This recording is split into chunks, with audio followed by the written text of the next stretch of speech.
The girl was trapped under a massive boulder on her chest, with a steel rebar piercing her abdomen. Unable to move anything but her head, she had been stuck for 3 days since the tunnel collapsed. Scared and desperately thirsty, she was on the verge of despair. Fortunately, Lao He and his dog had found her. He reassured her not to be afraid, telling her he had contacted the outside world and that rescue was on its way. Then he crawled back to his car to get water. Looking at the 2 bottles of water he had left, one still full, the other nearly empty, he instinctively thought about hiding the full one. But after a moment's hesitation, he topped off the almost empty bottle before bringing it to the girl. After she drank, she begged Lao He to give some water to the dog as well. Though reluctant, he did as she asked. After comforting her, he returned to his car only to find that the cake he had been saving, the one he hadn't dared to finish, had been completely devoured by the dog. Furious, he started cursing out loud. The girl, hearing the commotion, asked weakly what was happening. Lao He swallowed his anger and whispered back that he just had a bad dream. A few more days passed, and the girl ran out of water. Barely able to speak, she asked Lao He if he could spare a little more.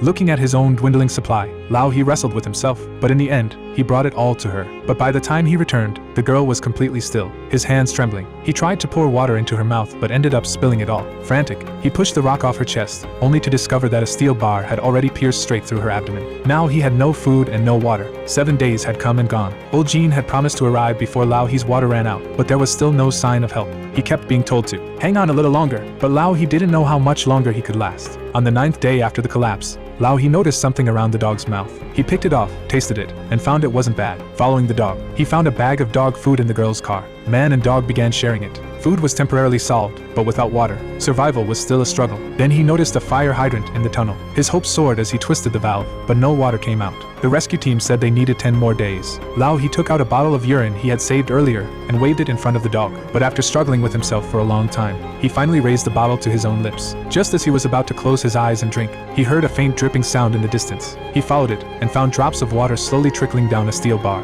He tasted it. It was fresh and drinkable. Lao He shaped a soccer ball into a bowl to collect the water. Now with food, water, and his dog by his side, he could hold on a few more days. Before he knew it, 17 days had passed. Outside the tunnel, the excavation was nearly finished. The exit was about to be breached, and everyone was thrilled. Lao He, too, finally felt hope. Old Jean told him to find a safe spot and stay put, but most of the time passed with nothing happening. What was going wrong? Old Jean did some checking and made a devastating discovery. The tunnel blueprint showed 7 ventilation shafts, but the construction team had only installed 6. The rescue team had been digging based on the drawings, all in the wrong places. They were still 150 meters away from Lao He. 17 days of hard work, completely wasted. They had to start over from scratch. When he learned the truth, Lao He completely broke down. He wasn't going to make it after all.